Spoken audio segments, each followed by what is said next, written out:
우리 오늘 말씀을 통해서 감사의 길이라는 제목으로 함께 말씀 나누기를 원합니다. 우리 사람의 얼굴을 이목구비가 뚜렷하다, 뭐 이런 말이 있죠. 그래서 이목구비에 관련된 이야기를 제가 먼저 조금 해드리면, 첫 번째로 두 눈이 우리 얼굴 중에서 가장 위에 놓인 이유가 무엇인가? 우리 눈이 가장 위에 놓인 이유, 그것은 모든 일을 근시안적으로 보지 말고 멀리 내다보라, 높은 데서 멀리 내다보라는 의미일 것입니다. 두 번째로, 눈이 우리 얼굴의 앞쪽에 이렇게 위치해 있는 이유가 뭐겠습니까? 그것은 뒤를 돌아보지 말고 앞만을 향하여서 굳굳이 나아가라는 의미일 것입니다. 그리고 눈이 두 개인 이유가 무엇일까? 한 개만 해도 되고 그럴 텐데 왜 눈이 두 개일까? 그것은 균형 감각을 잃지 말고 정확하게 보라 이거죠. 한눈으로 보면 치우칠 수가 있습니다. 한눈으로 보면 잘못 볼 수가 있습니다. 그런데 두 눈으로 확인하면서 정확하게 볼 것을 말하고 있습니다. 그리고 네 번째로, 우리 눈에 눈꺼풀이 있잖아요. 눈꺼풀이 있는 이유는 뭘까? 설교 시간에 좋으려고 있는 게 아니라 우리 눈에 눈꺼풀이 있는 이유는 아무거나 보지 말고 가려서 보라는 거예요. 그래서 눈꺼풀로 가려서 볼 거는 보고 보지 아니할 것은 감고 그렇게 가려서 보라는 거. 그리고 또 하나는 혹시 내가 봤어도 못 본 채 한 게 필요하면 눈을 못 본 채 감아버리라고 하는 의미로 눈꺼풀이 있는 것이죠. 그 다음에 다섯 번째로, 귀는 두 개인데 입이 하나인 이유는 무엇일까? 귀는 두 개인데 입이 하나인 이유는 말은 적게 하고 그리고 그 대신 두 배로 듣는 것은 많이 들으라는 의미가 그 안에 있을 것입니다. 여섯 번째로, 귀가 입보다 높은 곳에 있는 이유. 우리 입보다 귀가 높은 곳에 있는 이유는 내 말보다는 남의 말을 더 존중해라, 그리고 더 겸허하게 받아들이라는 의미일 것입니다. 그리고 일곱 번째로, 눈은 감을 수도 있고 입은 닫을 수도 있지만 귀는 감을 수도 없고 닫을 수도 없어요. 귀는 항상 열려 있습니다. 물속에 들어가도 귀는 열려 있고 귀는 항상 열려 있습니다. 왜 그럴까? 왜 열려 있을까? 남의 말을 차단하지 말라는 거예요. 남의 말을 중단시키지 말라. 내가 듣고 싶은 거는 듣고 듣기 싫은 거는 귀를 닫아버리고 하는 게 아니라 항상 열려서 우리 이 귀는 남의 말, 다른 사람의 말을 언제든지 자면서든 아니면 일하면서든 언제든지 잘 들을 수 있으라고 귀가 열려 있는 것이죠. 그 다음에 여덟 번째, 입이 제일 아래에 있는 이유는 뭘까? 그것은 보는 거, 듣는 것, 이런 거 모든 거 다 한 다음에 그 다음에 말을 해라, 그런 의미가 아니겠습니까?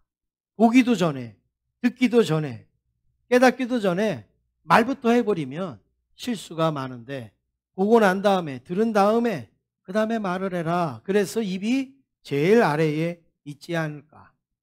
아홉 번째로, 우리가 혀가 있습니다. 혀가 있는데 혀는 이중벽으로 둘러싸여 있습니다. 제일 앞에는 치아가 싸고 있고 그 다음에 입술이 그 혀 밖에 또 있습니다. 혀가 이중벽으로 쌓인 이유가 무엇이겠습니까? 그건 첫 번째, 이빨로 성벽을 만들어서 이제 함부로 말하지 못하도록, 그리고 이빨로 안 되면 그 다음에는 입술을 닫아서 함부로 말하지 말라고 이제 이렇게 이중벽을 만들지 않았는가? 꼭 필요한 말, 꼭 진실된 말, 꼭 유익한 말만 하라고 우리의 혀가 이중벽으로 쌓여 있다. 아마 이렇게 우리가 해석을 할 수가 있습니다. 여러분, 우리가 한 주간 살면서 우리의 이목구비는 어땠습니까? 제 위치에서 제 기능을 적절하게 그렇게 발휘를 했습니까? 아니면 뒤죽박죽 그냥 아무 때나 눈의 역할도 귀의 역할도 입의 역할도 이거 구분 없이 그냥 아무렇게나 그렇게 되지는 않았습니까? 우리가 이목구비가 뚜렷하다라는 것은 코가 높고 눈이 크고 이걸 말하는 게 아니라 바르게 사용할 때 이목구비를 바르게 사용할 때 우리의 눈, 우리의 입, 우리의 귀 이런 것들을 바르게 사용할 때 그거는 이목구비가 뚜렷하다 이렇게 말할 수가 있는 겁니다. 그래서 어디 가셔서 잘생기신 분, 멋있게 생기신 분 보고 이목구비가 뚜렷하다 그러지 말고 정말 바르게 보고 바르게 말하고 바르게 듣는 그런 분을 이목구비가 뚜렷하다라고 그렇게 말할 수 있기를 간절히 원합니다. 우리 옆에 있는 분하고 같이 한번 인사하시겠습니다. 이목구비가 뚜렷하시네요. 인사하시겠습니다.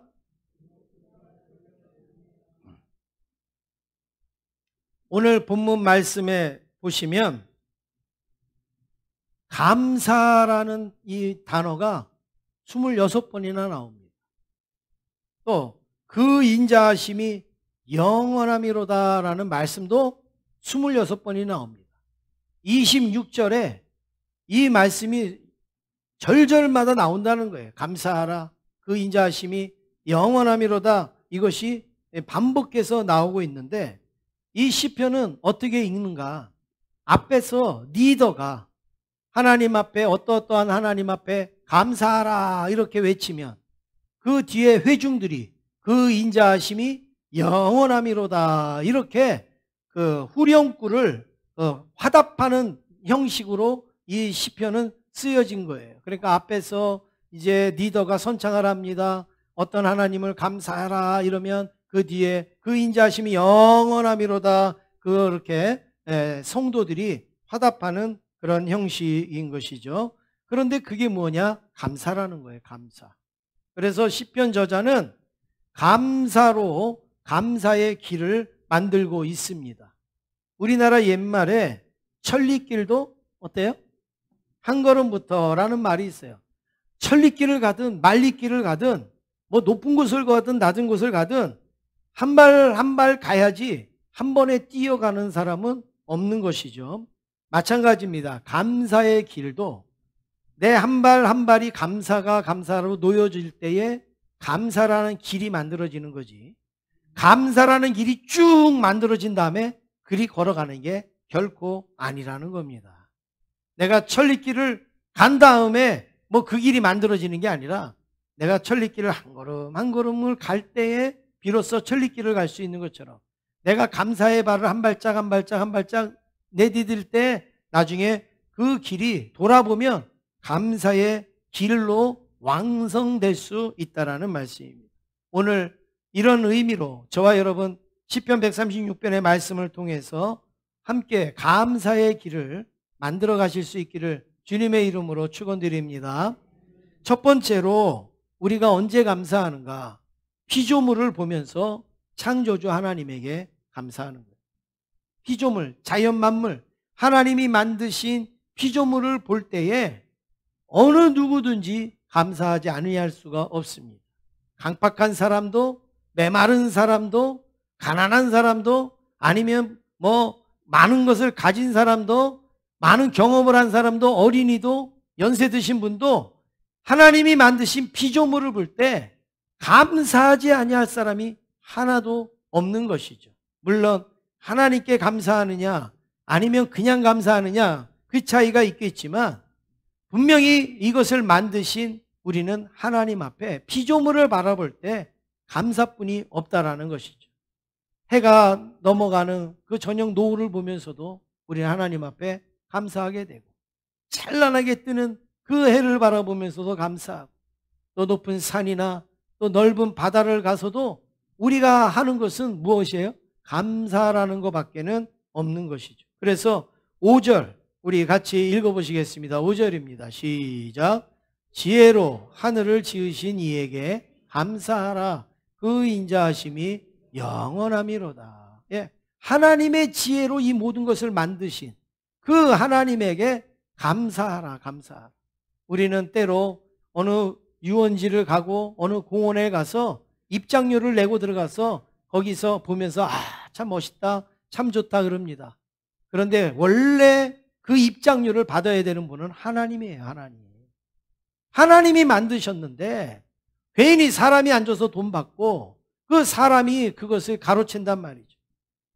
하나님이 만드신 그 하나님 앞에 우리는 감사해야 되는데 그냥 사람 앞에서 감사하다라는 소리 몇 마디 하고 입장료 내고 그것으로 그친단 말이죠. 사랑하는 성도 여러분, 오늘 하나님이 만드신 이 자연 만물을 보면서 하나님께 감사하는 저와 여러분 되기를 원합니다.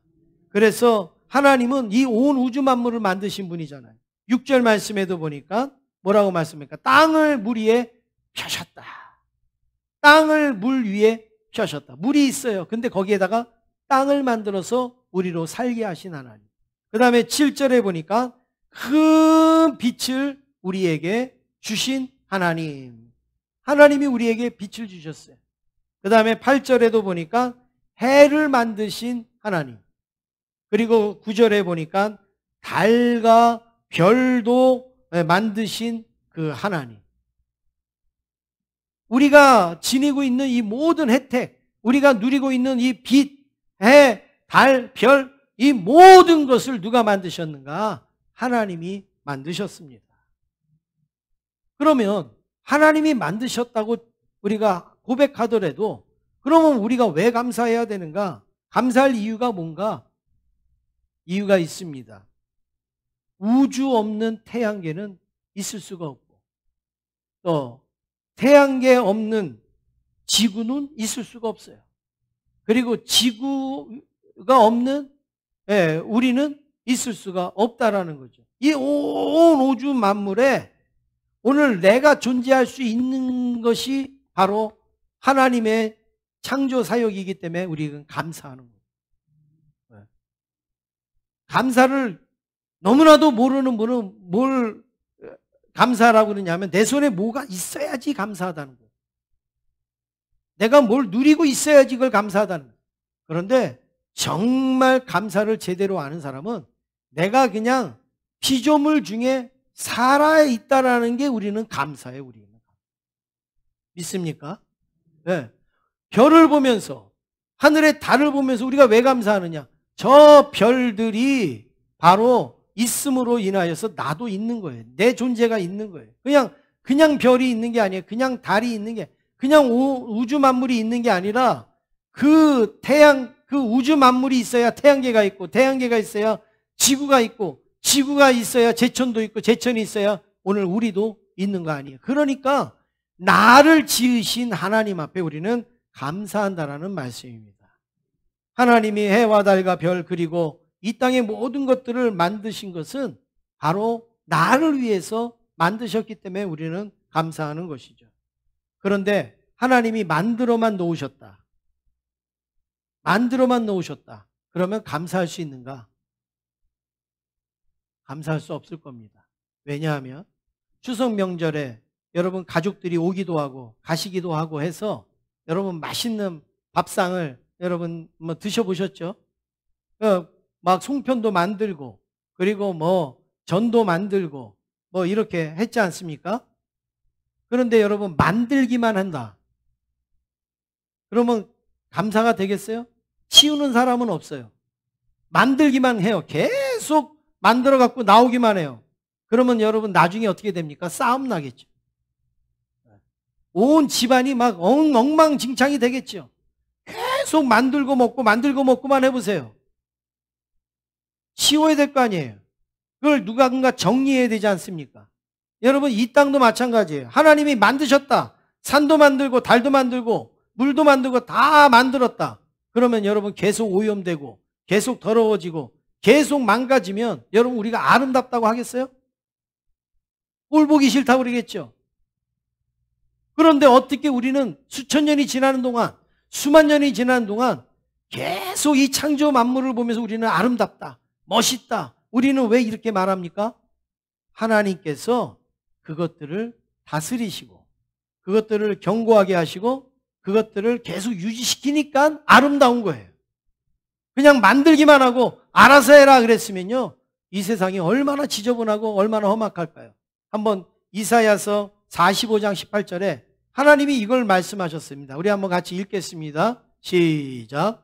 대저 여호와께서 이같이 말씀하시되 하늘을 창조하신 이 그는 하나님이시니 그가 땅을 지으시고 그것을 만드셨으며 그것을 어떻게 해요? 견고하게 하시되 혼돈하게 창조하지 아니하시고 사람이 거주하게 그것을 지으셨으니 나는 여호와라 나 외에 다른 이가 없느니라. 아멘.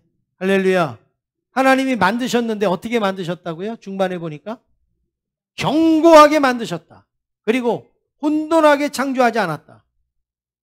질서가 없고 그리고 뒤죽박죽이 되지 않도록 하나님께서 이것들을 잘 다스리신다는, 하나님께서 여기를 운행하신다라는 거예요. 하나님이 만드신 자연 만물이 제대로 돌아가도록 하나님께서 지켜주신다라는 겁니다. 만약에 하나님이 그렇게 하지 아니하면 이 세상은 어떻게 될까요? 달이 지구로 가고 지구가 달로 가고 왔다 갔다 하고 하나님이 만드신 창조 질서 하나님이 운행하시지 아니하면 어떻게 될까요? 벌써 이 지구는 엉망진창이 됐을 거예요. 벌써 온 우주는 아주 폐허가 됐을 겁니다. 그런데 하나님이 어떻게 합니까? 계속 다스리고 계시는 거예요. 계속 운행하시는 거예요. 계속 하나님께서 지켜 보호하여 주시니까 오늘 우리가 안전하고 평안하게 살 수 있는 거 아니겠습니까? 그래서 자연 만물을 보면서 하나님께 감사해야 되는 거예요. 어느 나라에 임금님이 계셨습니다. 그 임금님에게 요리사가 지극정성을 다해서 아주 귀한 요리를 만들어서 왕에게 이제 드렸어요. 왕이 그것을 먹더니 너무너무 기분이 좋았어요. 와, 이렇게 맛있는 거 난 정말 처음 먹는다. 그러면서 요리사를 불러라. 내가 요리사에게 상을 베풀리라. 그래서 그 요리사를 딱 데려와서 상을 주려고 하니까 요리사가 하는 얘기가, 왕이시여, 저는 아무것도 한 게 없습니다. 이 만약에 저한테 야채 장사가 이것을 갖다 주지 않았으면 내가 무슨 재주로 이 요리를 만들 수가 있겠습니까? 이런 신선한 재료가 있으니까 내가 만들 수 있었습니다. 그러니까 야채 장사에게 이 상을 주십시오. 그 말이 맞는 것 같아요. 그래서 그러면 이 야채 장사를 그러면 데리고 와라. 그래서 야채 장사가 왔습니다. 그래서 야채 장사한테 상을 주려고 하니까 야채 장사가 하는 얘기가, 왕이시여, 아닙니다. 저는요, 저기 농사꾼이 지은 그 농작물을 그저 왕궁에다가 배달만 했을 뿐입니다. 제가 한 것은 아무것도 없습니다. 정말 상을 주시려면 이것을 농사를 지은 그 농사꾼들에게 상을 주셔야 됩니다. 그 말도 맞는 것 같아요. 그래서 그러면 이것을 지은 농사꾼을 데리고 와라. 그래서 그 농부가 이제 왕 앞에 옵니다. 그래서 상을 베풀려고 딱 하니까 이 농부가 이렇게 얘기합니다. 왕이시여, 이거는 제가 받을 상이 아닙니다. 제가 심기는 심었습니다. 제가 풀은 뽑았습니다. 제가 거름도 주긴 줬습니다. 그런데 햇빛이 없고 그리고 비가 내리지 아니했으면, 적절할 때 햇빛과 비가 있지 아니하면 이렇게 신선한 그런 곡식이 열리지가 않았습니다. 그러니까 정말 상을 주시려거든 하나님이 받으셔야 됩니다. 하나님께 상을 드리시기를 바랍니다. 이렇게 이 농부가 이야기할 때 이 왕이, 맞아, 그래, 하나님이 하신 건데 내가 어리석었구나, 그렇게 깨달았다라고 말합니다. 인간이 자연을 마음껏 사용하도록 허락하신 하나님께 감사하시기를 간절히 원합니다. 자연 만물을 보면서 우리는 감사하고 또 감사하는, 하나님께 영광을 돌리는 우리 성도님 되시기를 원합니다. 우리 옆에 있는 분하고 인사하시겠습니다. 제일 먼저 하나님께 감사합니다. 인사하겠습니다. 두 번째는 나를 구원하신 하나님께 감사하는 겁니다. 이스라엘 백성들이 애굽에서 노예 생활을 하고 있었을 때 너무너무 힘들었어요. 너무너무 지쳤습니다. 아기도 낳지 말라고 그리고 아기를 낳으면 죽이라고 그리고 그리고 고욕을 줘가지고 아주 피곤하게 힘들게 살도록 그렇게 압제가 심해졌습니다. 그럴 때 이스라엘 백성들이 어떻게 합니까? 하나님 앞에 부르짖죠. 사람이 얼마나 간사한가 하면 사람은 평안할 때 잘 하나님 안 찾습니다. 행복할 때 하나님 잘 안 찾습니다. 물론 찾는 분도 계시지만 그렇습니다. 또 사람은 안전할 때 아무 문제 없을 때 하나님 잘 안 찾습니다. 제가 목회를 하면서 봐도 그렇습니다. 어려워야 힘들어야 고달파야 하나님 찾을 때가 많이 있습니다. 또 그렇게 하나님 찾았다가도 또 편안해지고 안전해지면 또 하나님 잊어버리는 게 사람입니다. 이스라엘 백성도 마찬가지예요. 애굽에서 너무나도 고달프고 너무나 힘들고 너무 눌리니까 하나님을 막 찾습니다. 부르짖습니다. 하나님 우리를 구원해 주세요. 우리를 살려주세요. 그렇게 막 하나님 앞에 부르짖으니까 하나님께서 마침 이 애굽의 바로 왕의 손에서 이스라엘 백성들을 특별한 방법으로 모세라는 지도자를 보내서 이스라엘 백성들을 구원하여 주시는 그런 은혜를 베풀어 주셨습니다. 여기서 말하는 구원이라는 뜻이 뭘까요? 구원은 건져내다 그리고 구출하다. 이게 구원이에요. 물에 빠진 자를 건져내는 거, 그리고 지금 죽음에 처해 있는 자를 구출하는 거. 그래서 우리가 어떻게 했습니까? 죄와 사망에 우리가 놓여 있는 우리를 하나님이 십자가의 보혈로 구출해 주신 거, 그 우리를 건져 주신 거, 이거를 우리는 구원이라 이렇게 말하지 않습니까? 이 구원을 감사해야 된단 말이에요. 이 구원에 대해서 우리는 감사합니다라는 고백이 있어야 되는 거죠. 10절에 우리 같이 읽겠습니다. 10절입니다. 시작. 애굽에 장자를 치신 이에게 감사하라. 그 인자하심이 영원함이로다. 예, 여기 애굽의 장자를 치신 애굽의 장자를 치셨다라는 게 뭐예요? 이스라엘 백성들이 모세에 이끌려서 이제 출애굽하기 전에 바로가 말을 듣지 않는 거예요. 바로가 협조를 해주지 않는 거예요. 그러니까 하나님은 어떻게 합니까? 이제 장자를 다 죽여라. 장자를 다 죽이는데 한 가지 예외를 두십니다. 어린 양을 잡아서 문설주와 인방에다가 피를 바르고 그리고 구운 고기를 먹고 누룩을 넣지 아니한 나물, 쓴나물, 그 떡과 쓴나물을 먹는 그 일을 행하는 자들에게는 하나님이 장자를 죽이지 아니하겠다.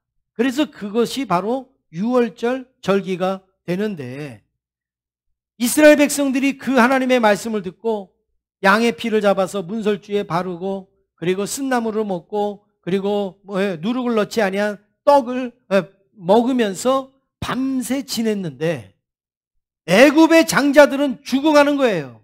여기저기서 통곡 소리가 납니다. 여기저기서 비명 소리가 납니다. 그런데 이 말대로 순종한 이스라엘 백성들은 아무 문제 없이 넘어가는 거예요. 그냥 지나가는 겁니다. 여러분 이게 뭐예요? 구원이에요. 이게 구원. 이게 구원.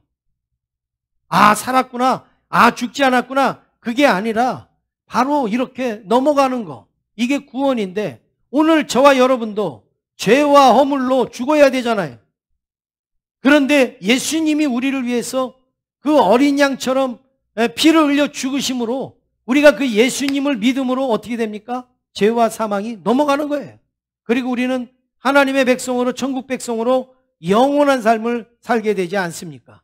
이게 뭐예요? 구원이라는 거예요. 이게 구원. 그래서 우리는 이 구원을 받았기 때문에 하나님 앞에 감사한데 구원을 받기 위해서 우리가 한 게 뭐가 있을까요? 여러분들이 구원을 받기 위해서 하신 일이 뭐가 있습니까? 내가 하나님의 구원을 받기 위해서 한 것은요, 아무것도 없어요. 예수님이 우리를 위해서 십자가에 피 흘려 죽으신 것 밖에는 우리가 한 것은 아무것도 없습니다. 그래서 이스라엘 백성들이 애굽에서의 구원을 감사하며 유월절을 지키면서 하나님, 우리는 애굽에서 죽어야 되는데 하나님이 우리를 구원해 주셨습니다. 그래서 감사합니다라는 그 고백을 드리는 게 바로 구원에 대한 감사입니다. 오늘 저와 여러분도 하나님께서 나를 구원하여 주신 은혜에 감사할 수 있기를 간절히 원합니다. 우리가 살면서 받는 그 감사를 다 합쳐도 내가 구원받은 그 은혜보다 더 크지 않아요. 어떤 것을 다 모아도, 이 세상의 모든 것을 다 모아도 하나님이 나를 구원하여 주신 그 은혜하고는 비교도 안 된단 말이에요. 우리는 적어도 바로 이런 구원함을 받은 사람들입니다.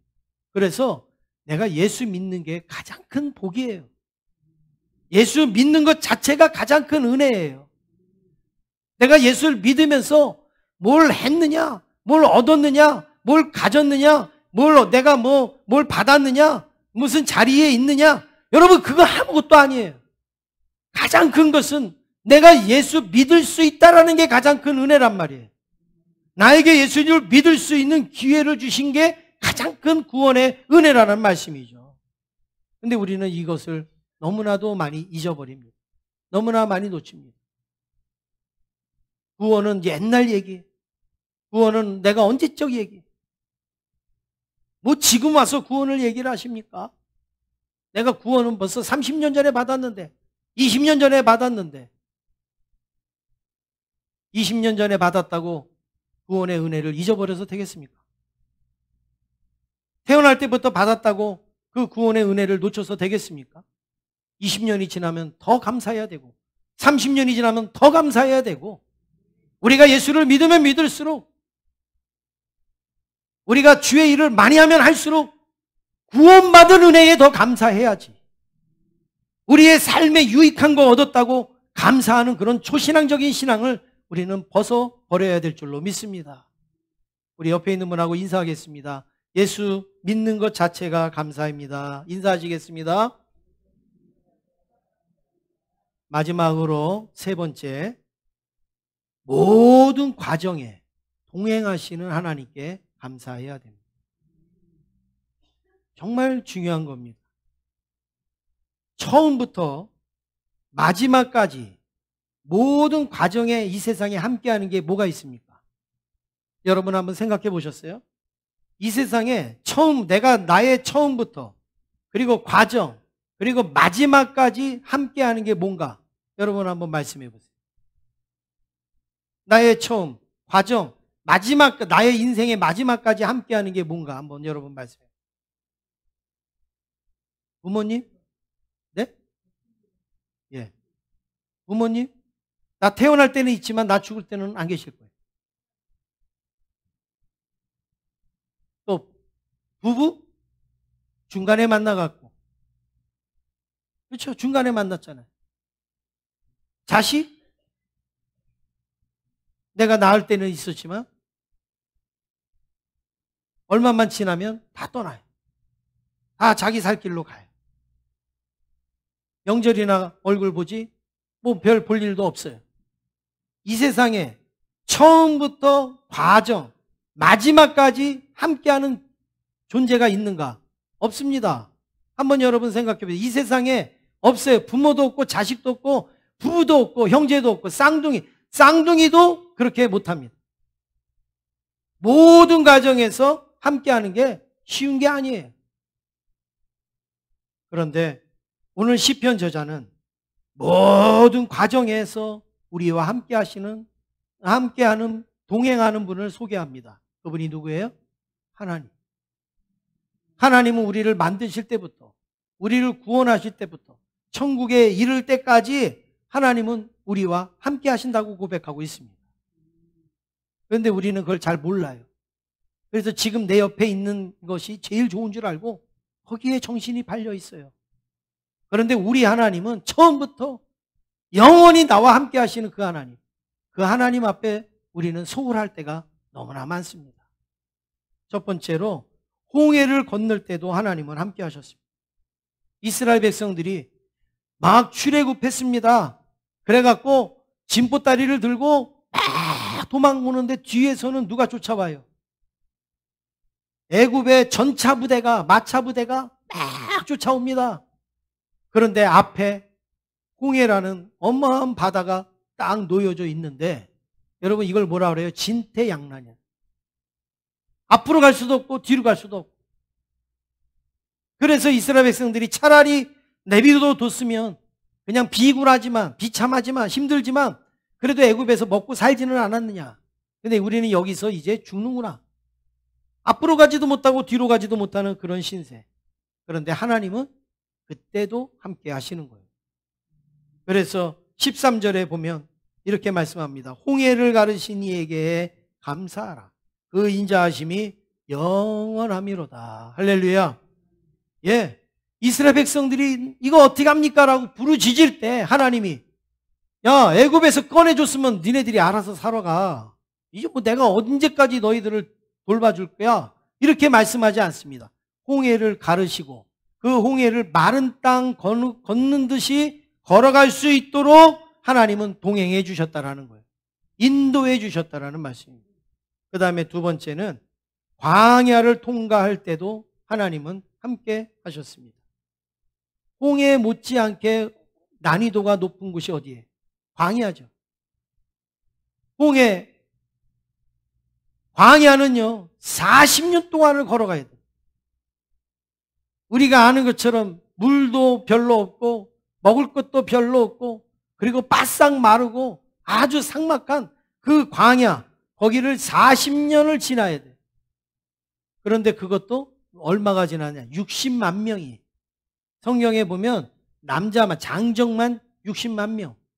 여러분 장정만 60만 명이라고 하면 흔히 인구 통계를 내시는 분들은 거기에다가 4를 곱합니다. 4를 곱해요. 한 가족. 여러분 이번에 재난지원금 받으셨죠? 누가 가서 받으셨습니까? 다 가서 받으셨습니까? 아니면 누가 받으셨어요? 세대주가 받으셨죠. 세대주. 그럼 세대주가 자기 것만 받았습니까? 가족 것까지 받습니까? 가족 것까지 받죠. 마찬가지예요. 장정만 60이라 할 때 이거는 그 세대주 같은 개념이에요. 거기에 딸린 아내도 있고 아이들도 있고 어른도 있어요. 그래서 이걸 그냥 보편적으로 한 4인 가족으로 우리가 얘기를 하면 장정만 40만 명이다 그러면 4 곱하면 240만 명입니다. 조금 줄여서 그냥 이야기해도 200만 명 정도가 광야에 40년을 돌아다니는 거예요. 그러면 여러분 4사람 먹고 살기도 힘든데 200만 명이 그 40년을 광야에서 살면서 먹고 마시는데 얼마나 힘들었을까요? 근데 성경에 어디를 봐도 굶어 죽었다는 얘기 없어요. 목말라서 죽었다는 얘기 없어요. 불순종해서 하나님께서 매를 쳐서 죽은 적은 있어도 굶어 죽거나 목말라서 죽거나 헐벗어서 죽은 적은 없습니다. 여러분 그걸 누가 그렇게 하셨어요? 하나님이 그렇게 하셨다라는 것이죠. 16절 우리 같이 읽겠습니다. 16절입니다. 시작.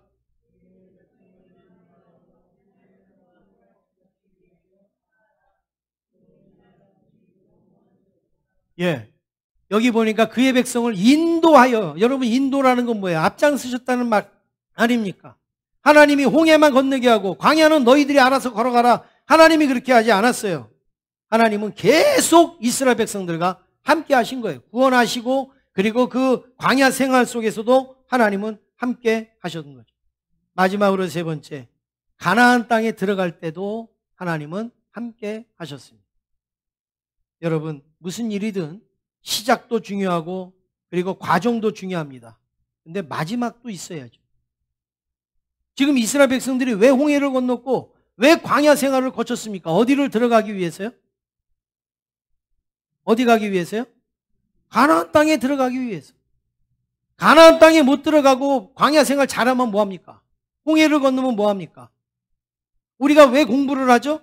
우리가 왜 열심히 돈을 벌죠? 그 어떤 우리의 목적이 있기 때문에 그러지 않습니까? 만약에 그게 없어진다 그러면 여러분 그 일을 왜 하겠어요? 이스라엘 백성들의 목적도 가나안 땅에 들어가는 거예요. 근데 이 가나안 땅에 들어가는 이 마지막까지도 하나님은 함께 하셨다. 21절 같이 읽겠습니다. 21절입니다. 시작. 그들의 땅을 기업으로 주신 이에게 감사하라. 그 인자하심이 영원함이로다. 아멘. 이스라엘 백성들은 가나안 땅에 들어가서 그 땅을 기업으로 분배받는데 그 분배받는 과정 속에도 누가 함께 하셨어요? 하나님이 함께 하셨어요. 하나님이 동행하셨어요. 이스라엘 백성들은 수없이 하나님을 잊어버렸어요. 하나님을 놓쳤어요. 그럼에도 불구하고 하나님은 결코 잊지 않았어요. 사랑하는 성도 여러분, 오늘 우리가 예수를 믿고 구원받았습니까? 그러면 구원받은 이후의 삶도 하나님이 동행하여 주시는 줄로 믿습니다. 우리가 천국 가는 그 순간까지도 함께하여 주시는 줄로 믿습니다. 그런데 그 구원받은 은혜가 어디 갔습니까? 그 하나님이 동행하시는 그 은혜가 어디 갔습니까? 그걸 감사로 우리가 하나님 앞에 드려야 되는데 때로는 우리는 하나님이 주신 은혜 때문에 하나님이 주신 것 때문에 내가 하나님을 섬기지 못하겠습니다. 내가 하나님을 온전히 따르지 못하겠습니다. 그렇게 고백할 때가 많아요. 저는 목회하면서 목회를 제가 길게 오랜 세월을 하지 않았지만 짧은 세월 하면서 제가 느끼는 것은 무엇이냐.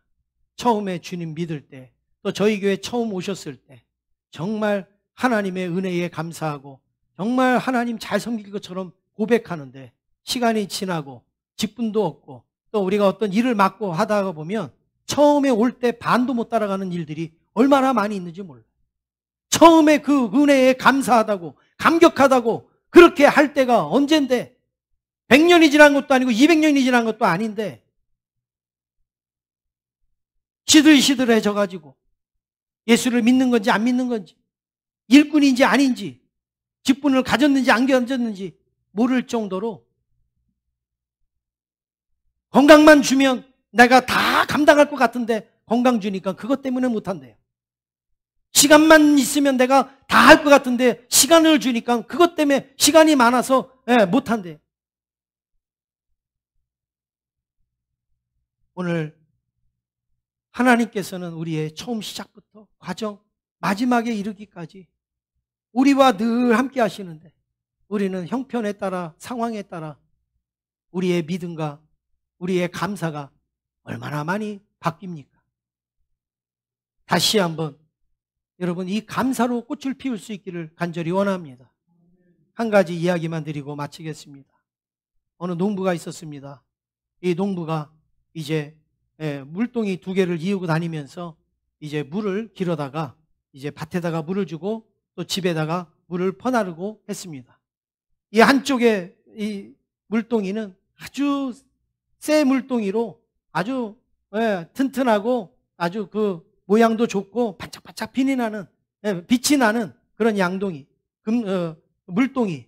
또 이 한쪽에 있는 물동이는 오래 써갖고 깨져가지고 그냥 물을 담으면 그냥 물이 줄줄줄줄줄줄 새. 그런데 이 물동이를 이 농부가 맨날 치고 물을 길어다가 나르는데 저 새 물동이는 아주 물을 온전히 갖다 붓고 이 깨진 이 물동이는 반도 안 부을 수 없는 거예요.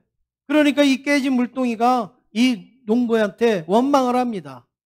아니 나는 물을 가서 반도 못 붓는데 왜 자꾸 나를 힘들게 합니까? 그냥 나 내비두고 저 물 안 새는 저 물동이 가다가 물 부으면 되는데 왜 나를 이렇게 힘들게 합니까?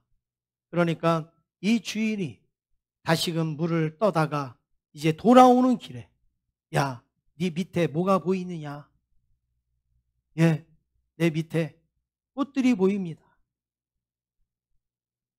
너는 물을 줄줄줄줄 흘렸다고 생각하지만 네가 물을 흘린 그 자리에 꽃들이 피지 않았느냐, 꽃들이. 저 물을 흘리지 아니하는 저쪽 양동이 거기에는 그냥 길인데 네가 지나오는 이 자리에는 항상 이 꽃이 피지 않았느냐.